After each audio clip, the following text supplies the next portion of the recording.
So you didn't kill as much this year as last year, so you feel like you're getting better. Well, that is a good. Be careful with the wires. Yeah, that's a good sign. When less stuff dies, that means you've got to be getting better, right? I remember back in the day, I would try to kill something 3 times before I would declare it not good enough for my yard. So it's either space, too much love, not enough love. Once I started planting with natives, which you're going to all hear about, then it became really much easier. You don't kill as much because once you get them established, they enjoy that tough love.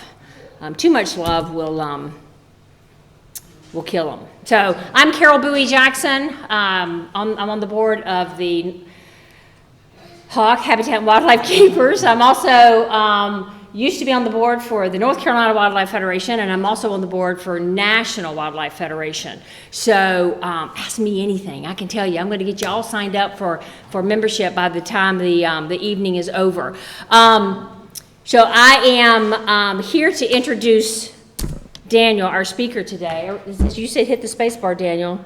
Nothing's happening. Yeah. So what? I didn't like your space bar action. All right, here, hang on. I can do that. I can do this maybe. There we go.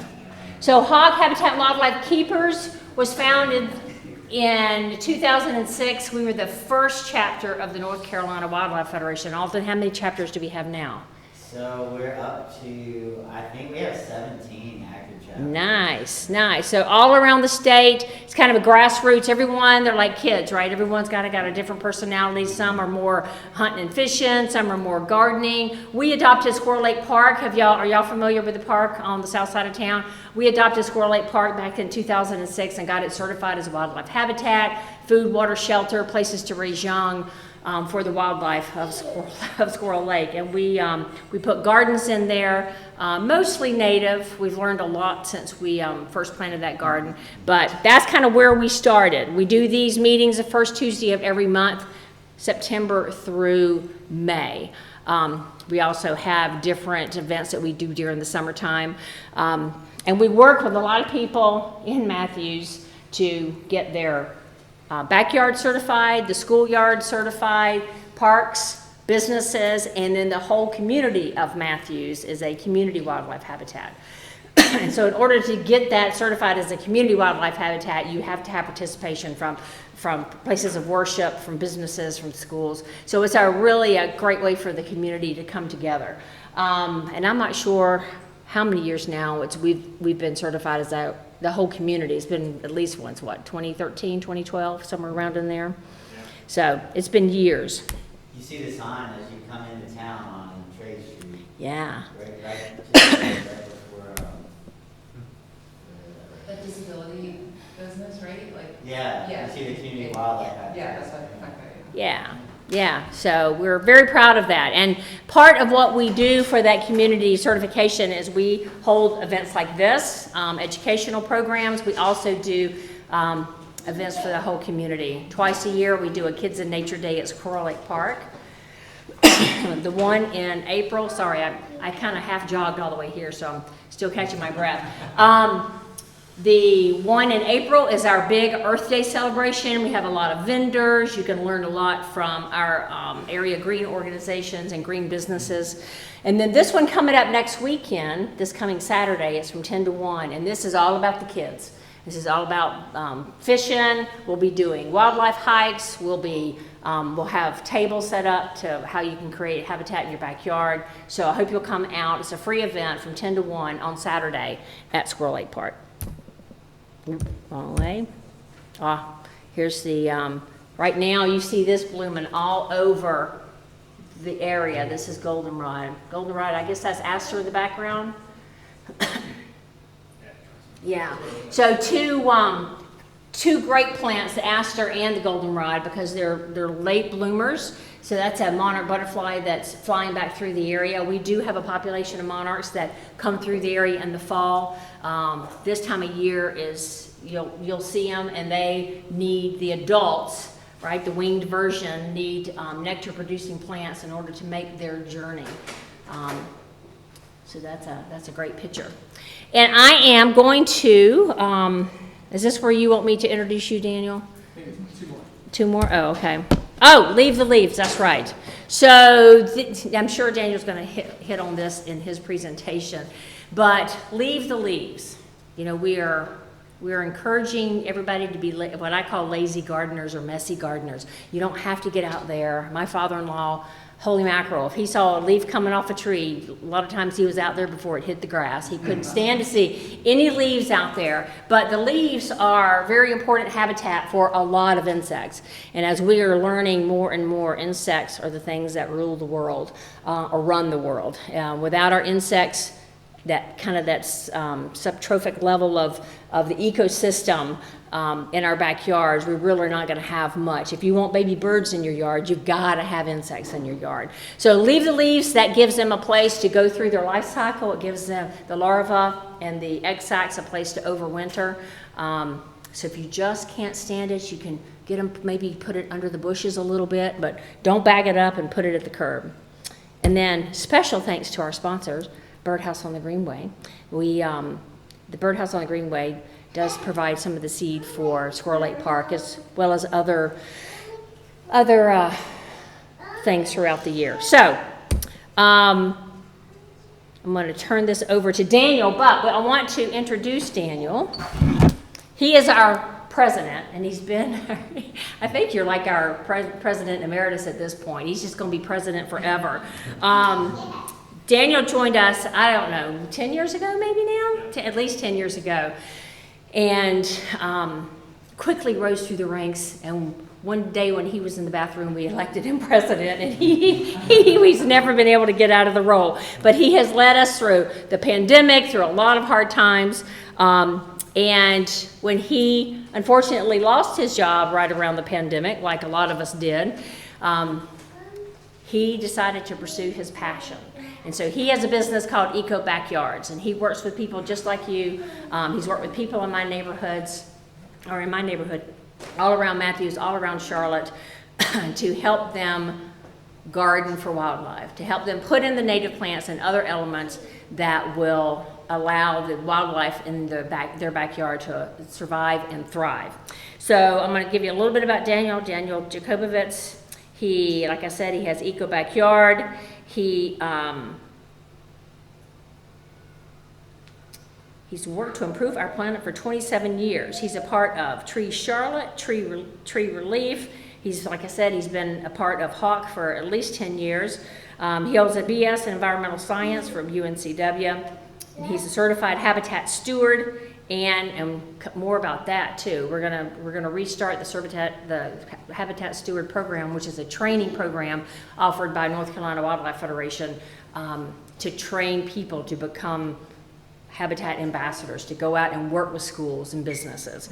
And he's also an accredited organic landscape professional. So Daniel, without further ado, come on up.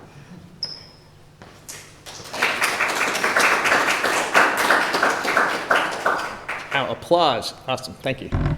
So this last slide is our YouTube channel. So a lot of times if the recording comes out good and the microphone works and picks us up and the kiddos can make a little bit of noise, the mic won't pick them up, which works out just perfect. So if you go to our website, a lot of our previous presentations, particularly since the pandemic, we were on Zoom a lot. One in particular that is absolutely fabulous, if you guys are not familiar with Doug Tallamy. Doug did a presentation for us in person before right about when I started, about 10 years ago, and we had 300 people in the room. So he's clearly much more of a draw than I am. But as things go, it was fabulous, and it's truly just enlightening, the things that he talks about, and a lot of the things that I talk about and things that I do professionally have to do with him. But he did a Zoom presentation for us during COVID, and it's on our YouTube channel. So you get a chance to go to it. It's very much a great, about an hour or so presentation. It's fabulous.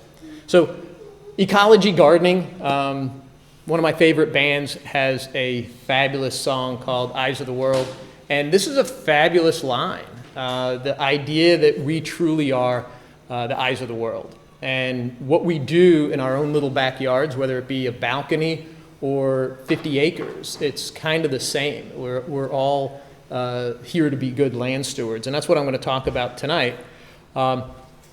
See if I can get this thing to, doesn't like my spacebar action either. All right. So how many people know what the word fiduciary means? It's a fancy term. Got a couple of folks, a smile. All right. So really all it means is that you work for somebody's best interest.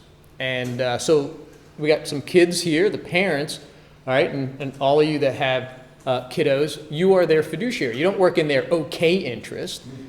You work in their best interest. And so as a fiduciary, it's in a variety of industries that have fiduciaries.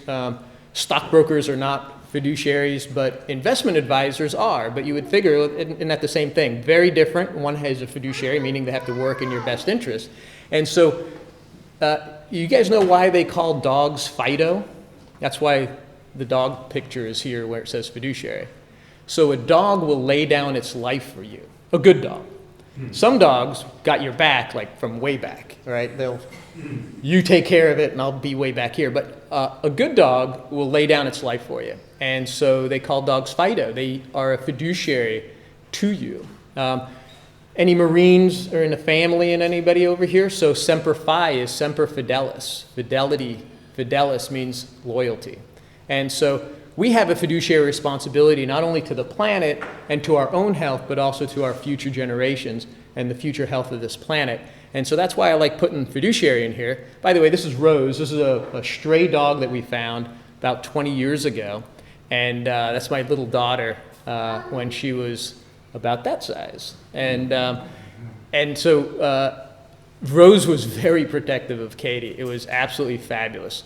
This is our front yard before I knew not to have a lawn. But as things go, Rose would lay her life down for Katie, and that's actually one of the fabulous things about being a fiduciary. So if you think about what we do on our planet and how we, there's a lot of different words that we use, right? Stewardship and things like that. Well, really, ecology gardening is this. And there's only a couple of things that we really do. We focus on native plants, which encourages biodiversity, not only from a plant standpoint, but even more importantly, from an insect standpoint. Carol mentioned all the little things that kind of run the world are insects. Without them, we wouldn't have all the cleanup crew and all the pollinators and everything else in between, all the bird food. They eat a lot of insects. And as far as minimizing human impact is quite simply what we do to our land, particularly chemicals. That's a big one. And the last thing is that being an ecology gardener, you create a balanced ecosystem. And there are a lot of different ecosystems even in one neighborhood. But the ecosystem that we currently have, and probably for the last, say, 60, 70 years, is turning into Asian plants. And we have an Asian, our temperature range and our environment is very similar to Asia. So our plants grow, or their plants grow very well over here. Ours do too over there. And so, for instance, largemouth bass, big problem over in Asia. So our plants and animals cause big problems there, and their plants are causing lots of problems here. All of these plants people are very familiar with, boxwoods and ligustrums and azaleas. People love their hostas, so do your deer. But a lot of these plants got sold to us as deer resistant, insect resistant. They're just bulletproof plants, and it's true because they didn't evolve here. So our insects don't eat them because they don't know how to eat them. They haven't figured out, plants don't want to be eaten. So they have a lot of defense mechanisms, right? Not just like poison ivy, but goats love poison ivy. They don't get it. Dogs don't get poison ivy, but they come back in here into the house after they've rubbed into it. Next thing you know, your whole neck is like on fire. But as things go, the plants that nobody eats, they don't eat them here, but there's plenty of kudzu in Asia, but they have insects and animals, and culturally they actually eat the plant. There's a group in Asheville, actually, hopefully they're still intact with the terrible weather that they just experienced, but teaching people how to harvest kudzu and utilize it, not only for cordage, but for food. You can eat kudzu. The root is edible, the leaves are edible. So anyway, but we've been really sold an entirely new ecosystem. And that's a real big problem. As Carol mentioned earlier, for the monarchs need a particular plant, milkweed, to lay their eggs on. They'll get nectar from a lot of different plants, including non-native plants. But birds need a lot of insects. And the only way you get a lot of insects is they got to eat green stuff. That's why most of them are kind of green. So they're fabulous ways to go ahead and they're truly the biggest part of our animal kingdom is the insects. And unfortunately, we spray them. We put plants out there that they don't eat. We do a lot of things to get rid of them. People freak out when they see a spider. By the way, if you weren't part of our presentation about a year and a half ago, we had an NC State professor, entomologist, that did an absolutely amazing presentation. He's also a photographer, so he has these super micro lenses, and he's got great pictures of all these spiders that are native to this area. And it's like one picture after the next, and it's like harmless, but they do wonders in our ecosystem. But people freak out when they see a spider, right? In any case, hummingbirds will eat spiders. They'll use their spider web to make their nests. So we need all these insects. But invasive plants is really a problem. So that's kind of the beginning of this thing. And we're going to talk about native plants as well. But I thought I'd talk a little bit about the problems quickly up front, and then we'll go into solutions. So the Botanical Garden has an absolutely fabulous program, a great book. Here's the link to it. They don't have a short link. So, but if you just do a Google search for controlling invasive plants, North Carolina Botanical Gardens, much easier to find than typing in that whole gigantic URL. But talks all about control methods for our biggest invasives, like wisteria is a big one, ligustion's a big one, autumn olive, things like that. And then NC State is one of my favorite pages, web pages, to get information on plants because they're a horticultural school. They have an excellent program on how to even pick it's called a plant finder. I'll talk about that a little later. But NC State's an excellent one. If you do if you're at the nursery and you're looking up a plant, just type in NCSU after a plant name, and you'll get the very first hit will be NC State's whole write-up about the plant, whether it's invasive or it's poisonous if you've got horses or dogs or whatever.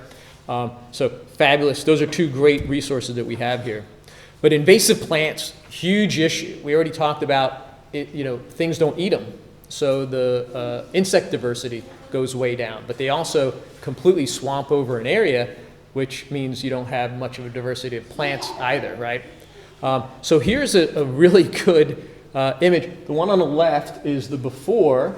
The one on the right is not the after, but it's just it's like the next step. You couldn't even see the street. This is all wisteria, by the way. And we had to chainsaw to get into this piece of property. It's not very big, but we had no idea, and you can't even tell from the first picture, that there's a big crepe myrtle right there.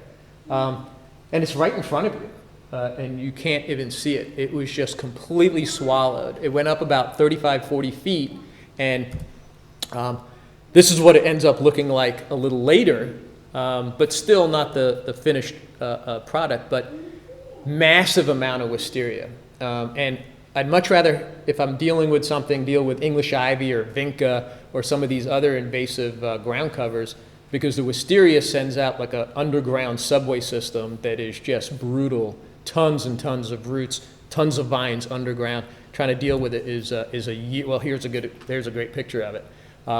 And these are very thin little vines. So here's Tobias. It's an arborist that I work with, fabulous guy here in Charlotte. He helped me with this project. He's a pretty stout guy, and that's a wisteria vine in his left hand. It went about 5 feet away from this tree, this big oak tree, and it didn't touch the tree until about 30 feet up. It's just amazingly successful plant, but horrible as far as invasive and destructive. It tangles things and destroys plants, destroys trees, takes over whole forests. So you couldn't even see between the English ivy and the wisteria, you couldn't even see this big tree. And this is a big willow oak that you couldn't even get your, two of us would get our arms around this thing. It's a big, beautiful willow oak.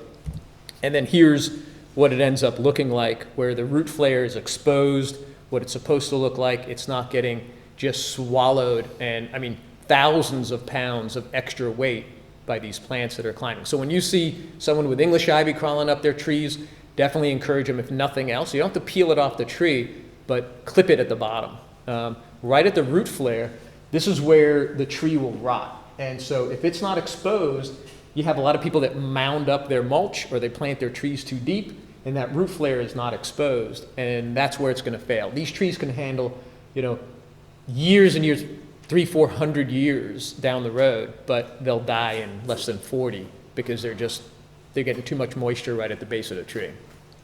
So here are a couple of horrible ways to plant a tree.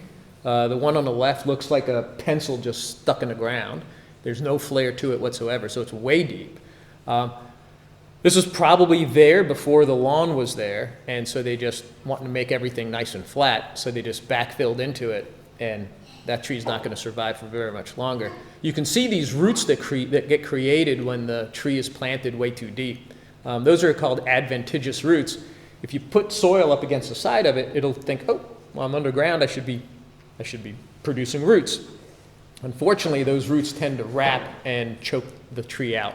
So having not planting them too deep, also not having them backfilled too deep, and then also not mulching them too deep. So if you go to pretty much any shopping center around, you'll see these giant mounds of mulch, because last year they had mulch and the year before they had mulch, and they never rake it away. They just bring mulch and add. You get these volcanoes of mulch, which end up killing the trees.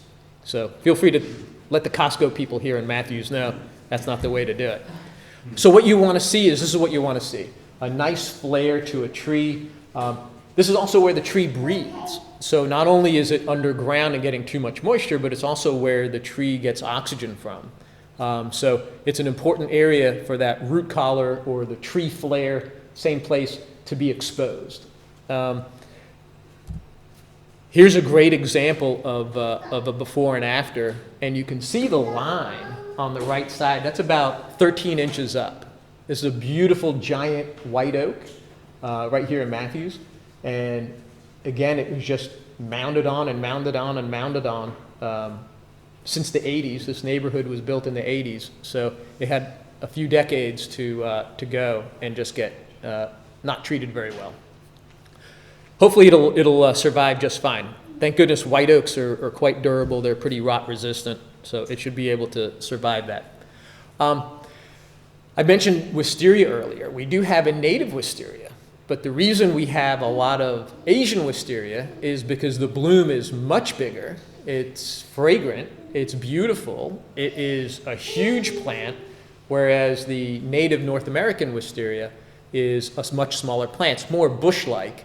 Doesn't get out of control. You can plant it. The bloom is much smaller, more like about the size of a pine cone, a big pine cone, as opposed to the Asian wisteria that has, blooms that, are easily 12, 18 inches long.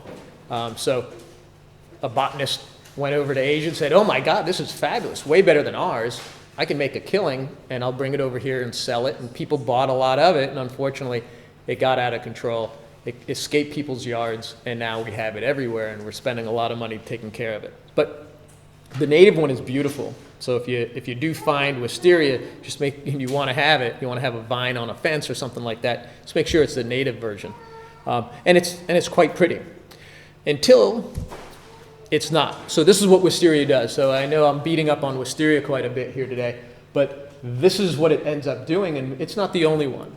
There's a lot of plants that do it. Here's a beautiful plant. Again, the berries are gorgeous, porcelain berry. Stunning plant, but it does that. Vines too want to take over the world. Even some of ours that are native, they do want to go, but what our native vines don't do is they don't really strangle. There are a few of them that do wrap, but for the most part, they just hang. Like poison ivy is a good I know Blake's not a fan of it.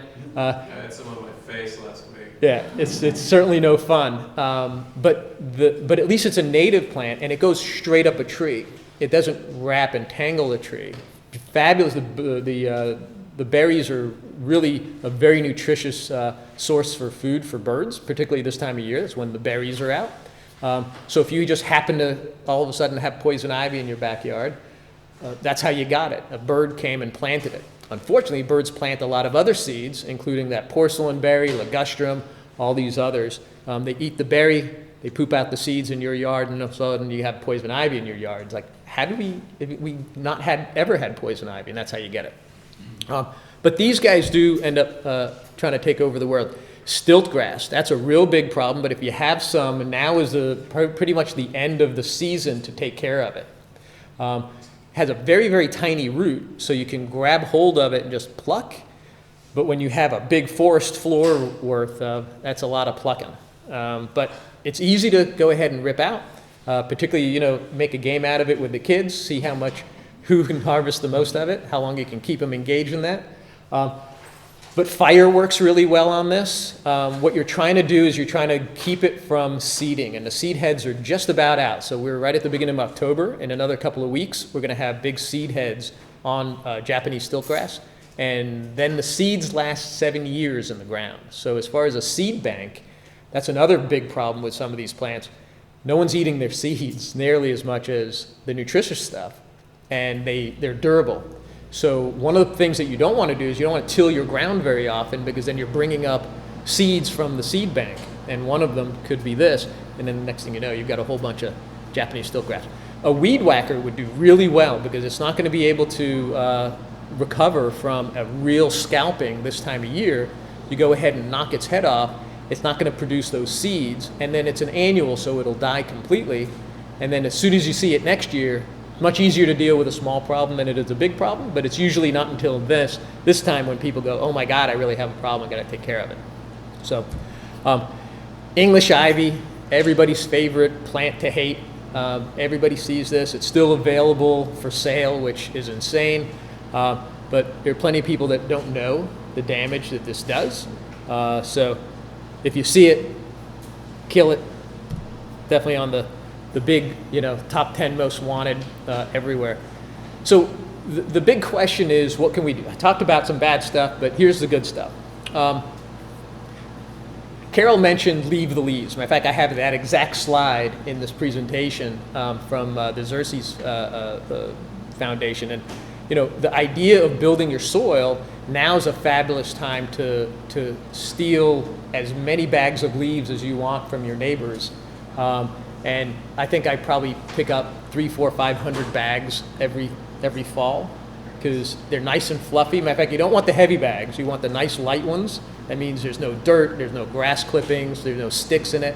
And the best part of it, and I'll get to it in a second, but they're full of insects, particularly ladybugs, which are next year's pest control, so you don't need to do the next thing, which is spray a whole bunch of insecticide.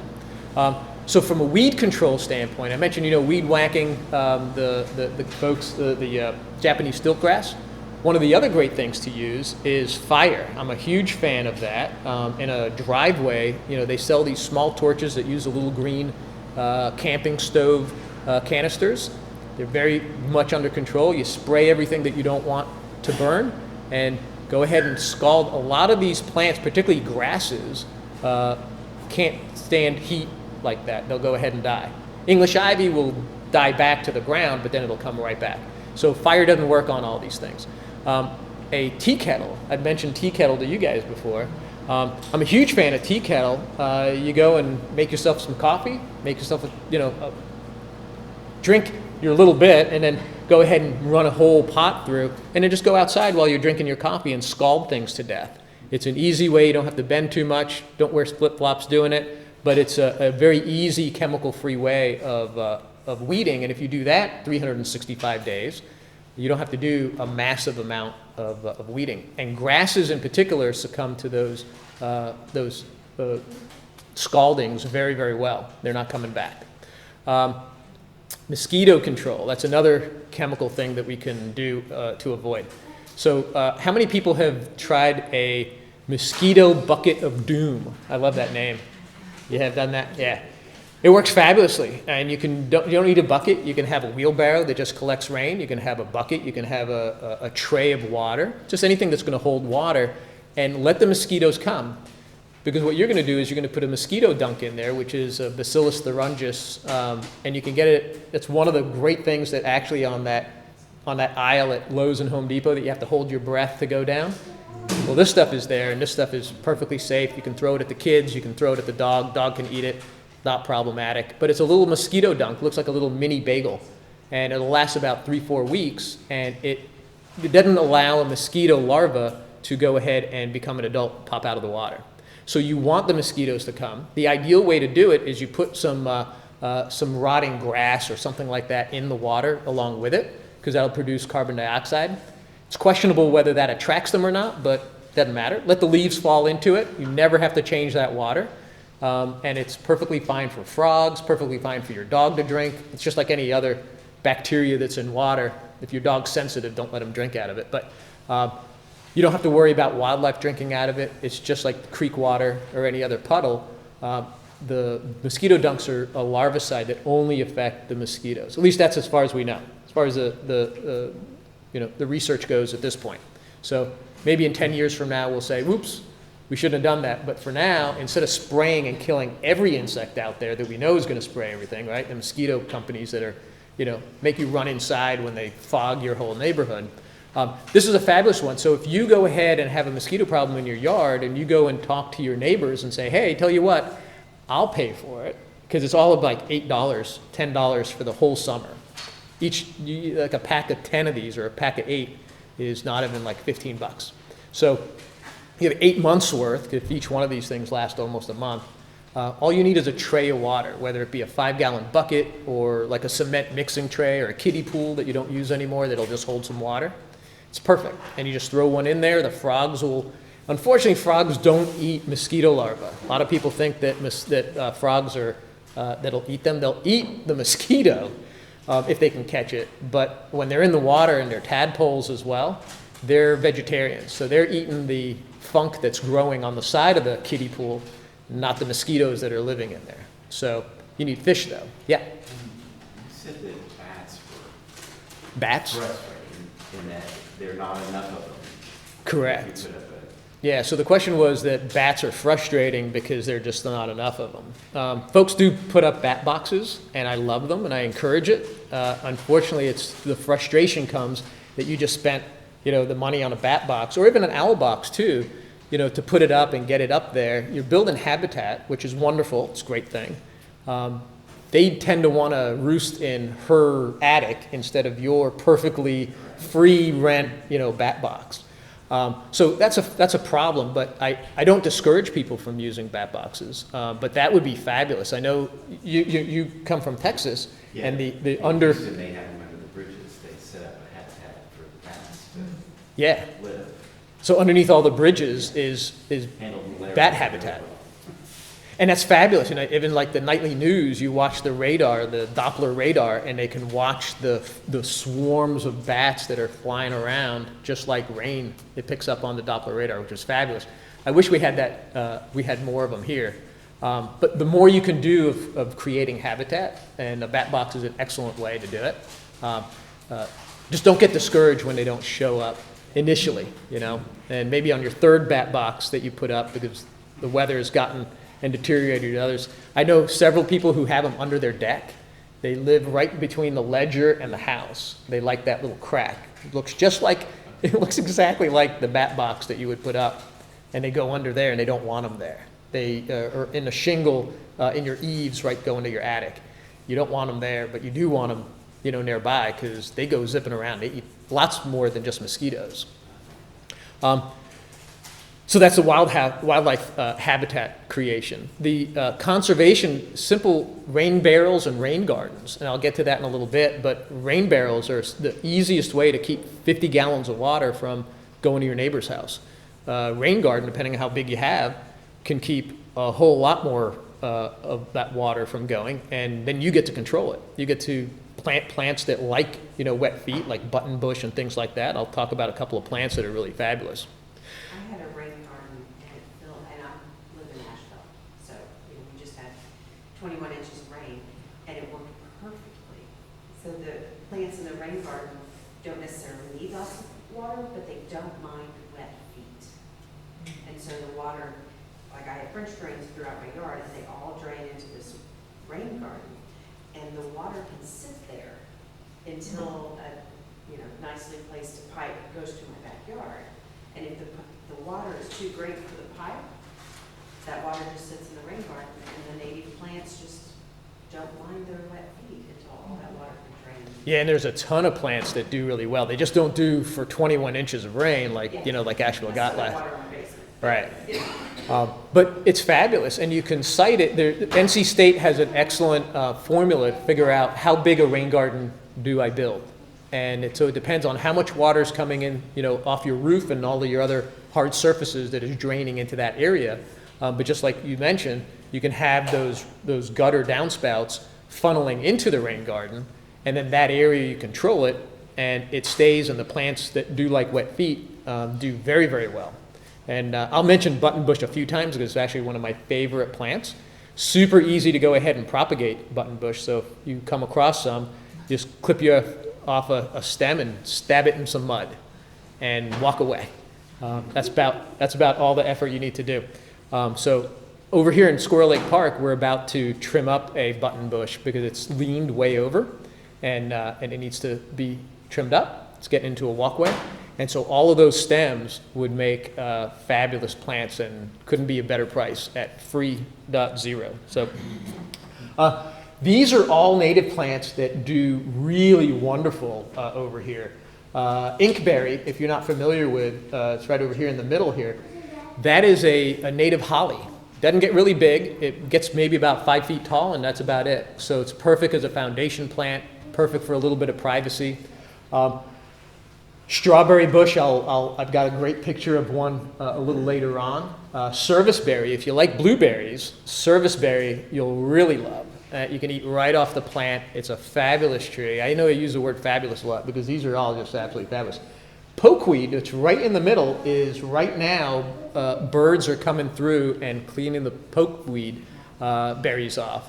And if you've got a white dog like I do, she comes back into the house with like streaks of purple on her as she's like blasted through the backyard and went right through some of those. But it cleans right off. It is poisonous for us, and someone somewhere along the line figured out that you can boil pokeweed leaves 3 separate times. You can blanch it 3 separate times, and you can eat it, and it's perfectly fine. I want to know the first 2 guys that figured, hey, after those 2 guys didn't quite make it or felt horrible, let's just boil it again. What the hell, right? So it was interesting. Uh-oh, mama can't leave the room like that. That'll grow for free in your yard if you just don't pull the weeds or don't mow. Yeah. The pokeweed will just pop up. That's right. It's a free one. It's great. It's big. And it's got a lot of real nice color to it. The stems are very vibrant pink and reddish.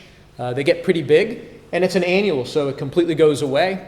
It'll come back, excuse me, it's not an annual, it's a perennial, but it completely goes away and then comes back from a crown and then whatever other seeds will come.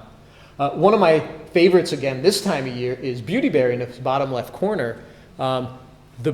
This is the time that it shines. So all of the beautyberries have just a fabulous amount, there's that word again, of purple berries all over it. The birds, it's a free bird feeder. Matter of fact, all of these are bird feeders. Some of them we eat. The beautyberry you can't eat right off the plant, but you can make jellies and jams out of it. You sweeten it up a little bit.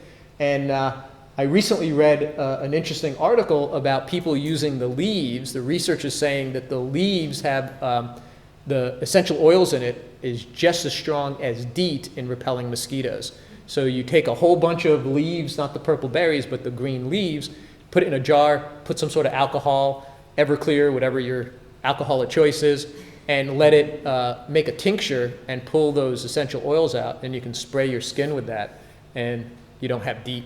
But assumingly it works, based on some good, not only good research, but also folks that not just bobs.com said it, but somebody who's good.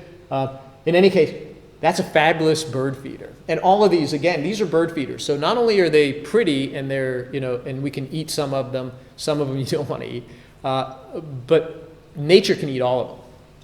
And so, and they're relatively, some of them easier to propagate than others, but they're all gorgeous plants, and these all have, berries in various times.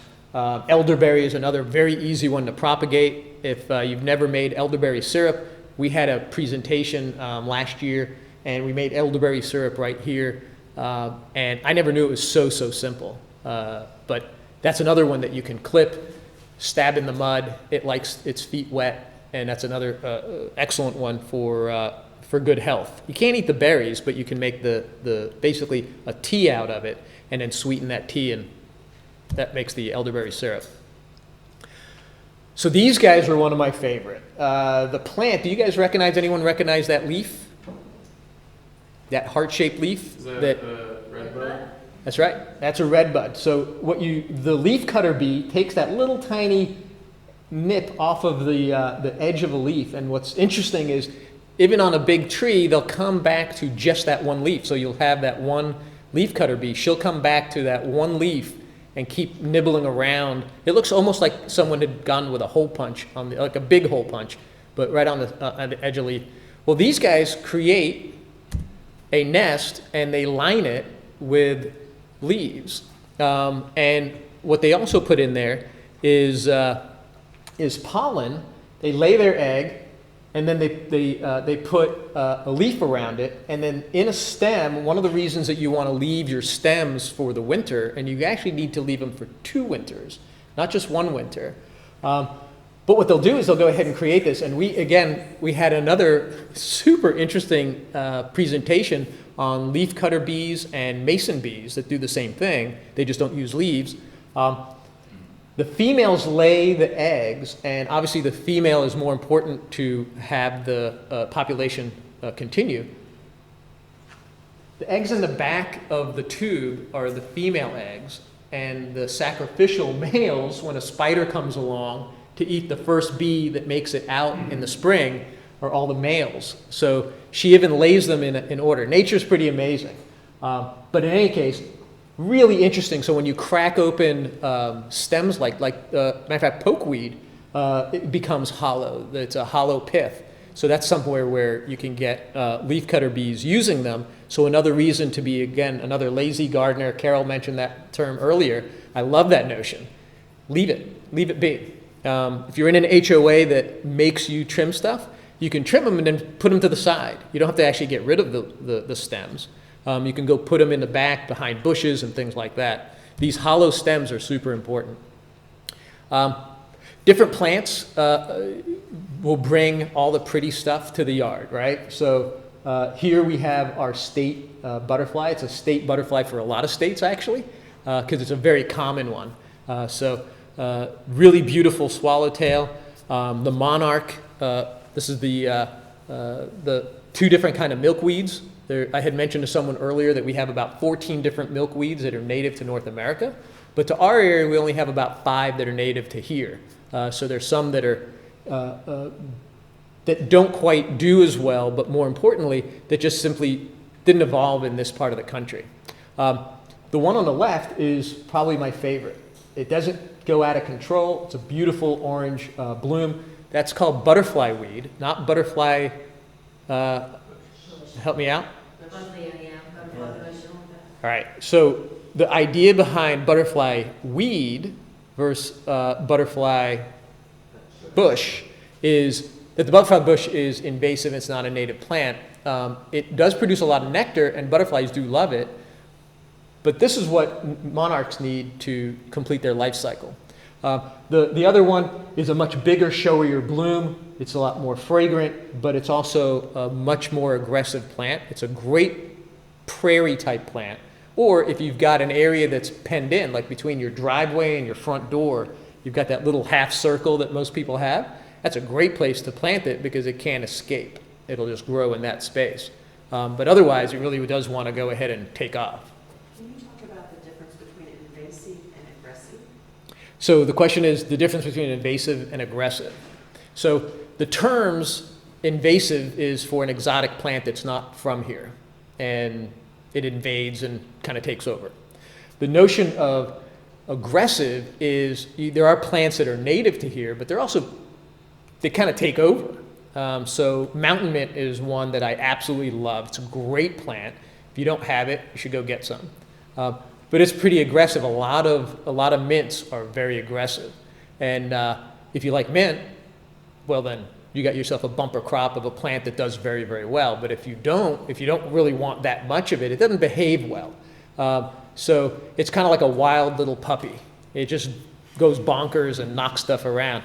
So that's what I would consider this is common milkweed. The one that I was saying is a little bit more aggressive. Not a little, it's a lot more aggressive. But it's easy to control when, with weeding and that kind of thing and sharing. People should have a lot of it. We used to have tons of it over on the sides of farms and things like that, but with the advent of chemicals and herbicides and that kind of thing, we have a whole lot less, and subsequently have a whole lot less monarch butterflies. Hard to see the difference, even with the circle pointing out where the difference between a monarch and a viceroy. Really interesting in nature, where you have one animal that mimics another. The viceroy is quite tasty to birds, and the monarch is very not tasty to birds because it's been drinking milkweed all its life up until it turned into a butterfly. So the viceroy says, hey, they didn't think about it, but as they evolved, they realized that they weren't getting eaten nearly as much, but the whole difference is just that one little line that's parallel with the edge of its. So if you're in your yard and you happen to snap a picture of what you think is a monarch, and you wonder why it didn't bother going over to the milkweed to lay any eggs, it might be a viceroy. Also a common native plant, but nonetheless. These guys host on a couple of different plants. So willow, not weeping willow. Weeping willow is an Asian plant, but willow, that is a native tree, will host a whole bunch of great things, including the viceroy. Passion vine. This Gulf fritillary caterpillar looks formidable, looks kind of dangerous, and for the most part, I'd encourage you not to touch caterpillars unless you know what caterpillar you're touching, because some of them will give you a little nasty sting and almost like getting a wasp bite. But this guy looks nasty, but completely harmless. And so these guys host on the passion vine. Not only is it a beautiful vine, it also gets a little aggressive. It gets a little weedy, but it's a fabulous one, again, to share with other people, and it's an easy one to go ahead and control. Spice bush, and these are kind of neat. Those two little caterpillars are two different versions of the same spice bush caterpillar. And what they do is they actually will take on a spice bush, they'll go ahead and roll a leaf. So if you have a spice bush, you ought to have that cool plant. And you happen to notice some rolled leaves, if you gently open them up, you'll find that guy looking at you. But those are not its eyes at all, by the way. It's just trying to pretend it's a little mini snake to have things leave it alone like birds. Birds like to eat them otherwise, so it's evolved to have that. Beautiful caterpillar. Beautiful butterfly, I mean. These are the things that you get by leaving the leaves. So we'll get into leaving leaves a little bit. Frogs overwinter, ladybugs overwinter, luna moths overwinter, lightning bugs overwinter. All these wonderful nature, the things that we remember as kids that seem to not have nearly as many out there, all overwinter in the leaf layer, as well as need it for cover from birds and hawks and things like that. This is an example of collecting some free bags of leaves. We can get about 70 bags on a trailer, and it's a lot of fun. And because when we're collecting these bags that are free on the side of the road, you guys recognize this? So ladybug caterpillar. That's right. That's a ladybug larva. And so they look like little alligators with a little orange and black stripe on them. They do more eating than the adult ladybug. So when you have them in this stage, and you have any sort of insects that are sucking insects in particular, like aphids on your plants, these guys do the most damage to those populations, so the most beneficial for us as gardeners. And this was just sitting on a bag of leaves that was on the side of the road. So there couldn't ask for better, evidence of them being there. Here's the neighbor, or rather the neighbor's leaf crew cleaning the neighbor's yard pristinely, and we're like, hey, don't bag any of it, just blow it all over here, we want it all. So having leaves as a ground layer, you can get 6 inches of leaves. By the end of the season, it's not going to be even an inch thick. So it decomposes really great. It's a great habitat for lots of the things that we talked about earlier. Xerces has a fabulous group of slides that I'm just going to kind of shoot through, but I do like the idea that neighbors may think you're crazy, but being a lazy gardener is fabulous. So, and I got to stop using the word fabulous. I think I probably used it already 60 times in this presentation alone. Not only do you get all sorts of overwintering insects in it, but it's considerably better for the soil. Earlier we said, what can we do? Building your soil is the biggest thing you can do after getting rid of invasive plants. The easiest way to build soil is compost. Well, nature does composting for free. Just drops the leaves, compost. No one has to go and fertilize the forest, right? But people talk about, how do I fertilize my plants, my trees, my bushes? Well, you don't need to if you just compost. It's got pretty much everything in there. As long as you're not trying to grow a ton of tomatoes and pulling everything out of the ground, you don't need to add a whole lot back in, but leaves do all of it for you. And then, of course, you get these, again, overwintering butterflies in leaf layer. You get these adorable little caterpillars that are burrowing in there. You'll get turtles that burrow in, and because it's going to be a nice soft area for them to go in. And then this might actually even, to an unsuspecting person, this looks like a leaf, but it's not. It's a cocoon. So chrysalis of a beautiful, does it say which one it is? I think it's a black swallowtail. Yeah, it looks like it's swallowed. It doesn't. What do you say it is? Black swallowtail. One more time. Black swallowtail. Black swallowtail. Yeah. And what great camouflage for a black swallowtail. And again, I mentioned Luna moths as well. They're almost the size of your palm if you haven't gotten a chance to find one before. Red-banded hair streak. I think this is the slide that was in our intro. So we talked about rain gardens. So that's another thing that we can do. And you had mentioned that your rain garden. This is a great example of a front yard that is sloped, and the neighbor's getting all the water from 6 houses up. So these guys stop that from happening. So if everyone does this, again, it's not going to handle 21 inches of rain, but it's certainly going to handle your normal conditions. So the plant all the way on the right, I had mentioned buttonbush a few times. So the plant that's in the deepest part of the water is a buttonbush, and that's going to grow up to be just an enormous pollinator plant, and it can handle, I routinely see it not on the edge of creeks or ponds or lakes when I'm kayaking, but I see it in the water, about 3 feet in. They do very well with water. They can handle low oxygen environments without batting an eye. They do really well. And so if you want to go over to Squirrel Lake Park and steal yourself a couple of branches, or just catch up with me and I'll go ahead and I'll get it for you because we're about to go and clip it up. That's a super easy one, particularly in an environment like that. All you would need to do is stab a bunch of sticks in there into that wet, muddy area, and you've got plenty of buttonbush growing. Elderberry would do the same thing. Another thing to do is creating a snag. A lot of people don't know what snags are. It's just a dead tree that's standing. There's Tobias again. And so one of the things that we did here at this client was they're big bird watchers. And so we went and carved out little nests already into a tree, into this snag, and gave it gave the woodpeckers a head start on this tree.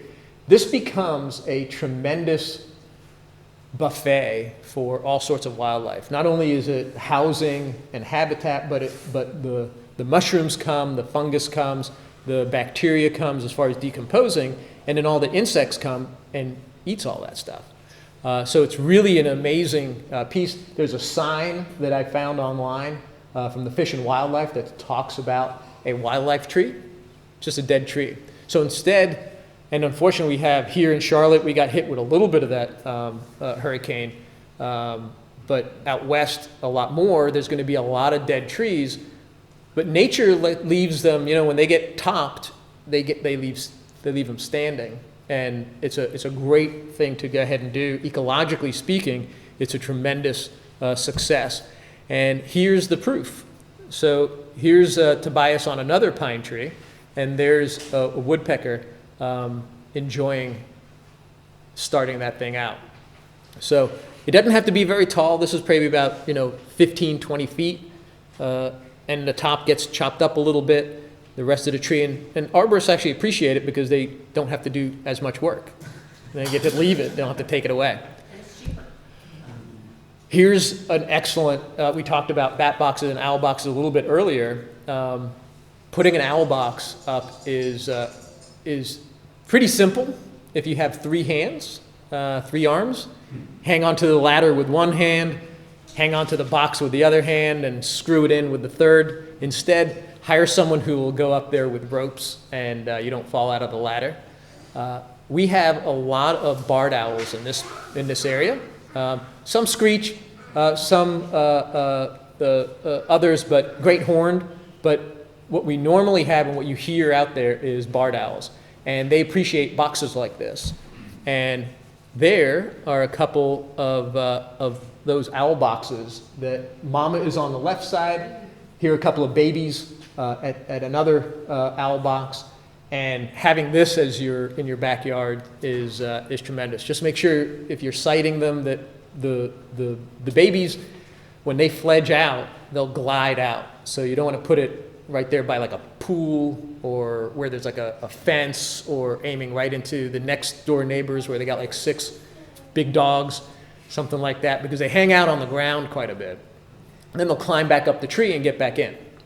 So they need access to be able to get back in. So I'm surprised that one has a perch, Daniel. That it has a perch? Yeah. Yeah. Well, most people won't recommend installing perches on your owl boxes. Yeah. Just because it can draw predators and give predators easy access. So a lot of people want to be able to see these guys. And so having a perch, there's a guy here in town on the Greenway, on the way to Squirrel Lake Park. We talked about having our Kids in Nature Day over there. We had it on the Greenway a few years back, and he has an owl box right on the gable end of his house, all the way up at the roof line. And the owls hop out, then they hop out onto his roof, and they kind of gorilla. They're learning how to walk. They're like, bebopping like a little drunk gorilla on top of his his roof peak. And people love stopping and enjoying them. So you're right, having a perch could be a predator issue. All these things, including bluebird boxes, if you're going to have them having a predator guard at the bottom. So we have one of the best tree climbers, which is the 2 of the black snakes that we have. But a king snake can do a good job, but a rat snake is an excellent climber. I mean, they'll even climb a wall, like a brick wall, just the grout, not the grout line, but the mason line through there. They can climb that, go up the wall. So they get to these guys and eat their eggs.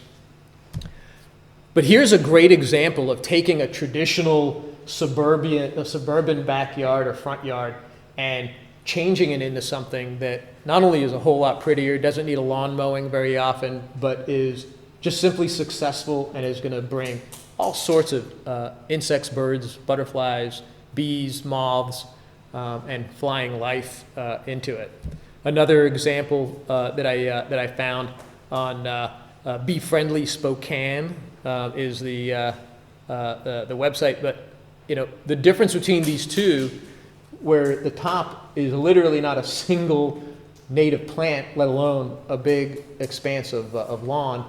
But it's considerably more beautiful, at least certainly to me. I don't know the attraction to a lawn. It's just something that we've always done, right? So that picture at the beginning of my presentation with my daughter and our dog in it. Why do we have a lawn? Because that's what the house came with, and that's what we've always done. We've always pushed these lawnmowers around every week and made it smell bad and noisy and everything else. I mentioned strawberry bush. That was in the picture with the berries. This is a gorgeous one that you can have, even though the deer will eat it quite a bit, and it won't have the berries on them anymore, and they won't have leaves on them. The stems themselves are green and can photosynthesize, and they can survive deer predation quite a bit. We talked about buttonbush, that's in the upper right corner, elderberry, red twig dogwood, 9-bark, silky willow. These are all really great plants for a rain garden, the wetter part of your rain garden, or if you've got a creek, it's an excellent to do on the banks of your creek. They can tolerate the wet feet that a lot of plants just simply can't tolerate. Beautyberry is one that I had mentioned. Sweet Spire and St. John's wort. If you've never seen St. John's wort blooming, it is amazing because every pollinator comes to it and they look like they're on crack. They're just buzzing around like crazy on it. We have a lot of there's a few native St. John's worts, and there's a lot that aren't native. So do check which one. Hypericum prolificum is a native. As far as ground covers go, green and gold, which is the green and gold one in these pictures. Super easy. It'll not take over, but it'll do really well in a shady spot. And in the springtime, you get these beautiful dime-sized flowers that sporadically will bloom also. Creeping phlox and native pachysandra, as opposed to the pachysandra that most people are accustomed to, great ground covers. Wax myrtle, inkberry, and Elysium. If you guys like what black licorice smells like, Elysium has that anise smell in there. They do very, very well in the shade, and they like it moist. They don't do well in sun. So if you need a good screen in a shady spot, I'm a huge fan of Elysium. They get nice and big. They're very pretty. You can rip some leaves off of it, and you get that nice anise smell out of it. Wax myrtles pretty much will do anything, wet or dry, shady. They do better in the sun, but they produce these adorable purple little berries that the birds just love. So this is their time. Again, it's so interesting how nature provides. And so nature provides this time of year because that's when the migration is coming through, right? So Carol knows all about the birds and what they like to eat and everything else, but this is definitely one of them that they'll come to and enjoy. If you haven't read Bringing Nature Home, that's Doug Tallamy's, one of his first books. You can read his books in any order. One's better than the next. So I'd really encourage you to read his stuff. Native Plants of the Southeast is an excellent, it's more encyclopedia type setup, but it was from the botany professor, Dr. Mellichamp at UNC Charlotte. He recently passed. It's a big loss to our native plant area, but he wrote this book, and it has excellent pictures, but real good descriptions of where things fit, why you should have it, why you shouldn't plant that plant. So it includes aggressive type plants, but where you should have them, where you shouldn't. Other ones, the National Wildlife Federation has an excellent plant finder on their website. It was actually Doug Tallamy helped them put that thing together, and one of the best plants is goldenrod for that. And Carol showed you a picture of goldenrod earlier. Audubon has an excellent website with 700 different plants that are natives. Of course, I mentioned NC State, and the extensions have a handbook. Is that something that they're still doing? You're with the master gardeners, right, Alden? Yeah. Aiden? They have a PDF that's online. Yeah. You can And they have that handbook find available? Master Gardener handbook, Excellent. So do look for that. This is the native plant finder, and goldenrod is at the top, the #1 plant as far as the way they have it sorted is who provides more for as far as host plants, what plant is giving more back to nature, and so that's kind of how it's organized. The Audubon as well has that, and if you notice, really, really small, but right there, one of our sponsors, Birdhouse on the Greenway, helped get this brochure out in people's hands. So thank them again when you get a chance. So NC, the North Carolina Botanical Garden, has got a great website. By the way, if you get on their mailing list, they put out a native perennial plant of the year every year, and so you can get free seeds for that plant. Beautyberry was a couple of years ago. I can't remember what it is for 2024, but if you get on their website or you go look for, they'll send you, if you send them a envelope, stamp, addressed stamped envelope, they'll send you a pack of seeds for that plant of the year. And I really encourage you guys to certify your yards. There are a lot of organizations that are certifying yards, the Native Plant Society, Wild Ones. And so I would just encourage you, of course, I'm a little partial to National Wildlife Federation's certification, but I'd encourage you to do it because ultimately it just teaches your neighbors, because it's an opportunity to have a conversation. Why did you do it? What is this about? And so tell them everything that I just taught you guys here in the last hour. So thank you very much. I appreciate your attention. I'm impressed that the kiddos stuck with us. So if you guys have any questions, you're more than welcome to. I think we covered a few while I was talking.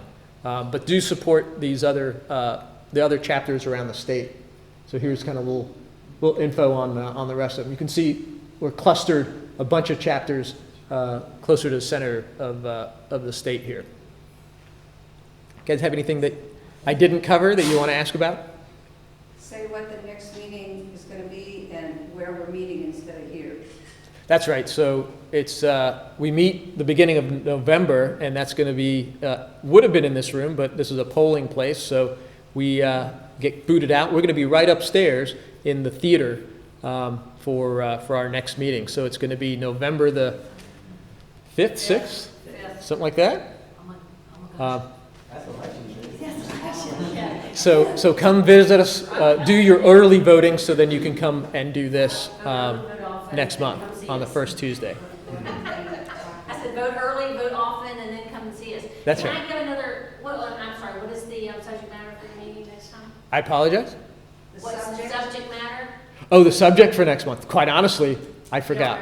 Yeah. I know, I was trying to remember too, it's something that kind of It's relates gonna be to awesome though. It's gonna be awesome. Halloweenish, but something wildlife with Halloween. That's right. related. We had a It's Halloweeny. fabulous. Yes. We'll go ahead and edit this to go ahead and make me sound like I remembered what it is before we put it on YouTube. Can I give another plug? Yeah, what plug? Wing Haven, which some of you may or may not know, an organization, they're in the Myers Park area. They're doing a birding series for winter, and on October 22nd, I'm doing a bird feeding 101, which will be, it's at 6 o'clock at night, 6 to 7:30. So I don't know, I don't pay. At Winghaven? It'll be at Wing Haven, but you have to go to winghavengardens.org, I think, to sign up for it. So winghaven.org. When's their sale this year? Their sale is not, Ninth through the 12th, it's the 9th through the 12th, I think. 9 through 12? Yeah. I think the 9th is membership day, and then 10, 11, 12 is open to the public, I think. Thanks so much for coming out. If you guys have any questions, I'd gladly chat with you. I love talking about this stuff. Thank you.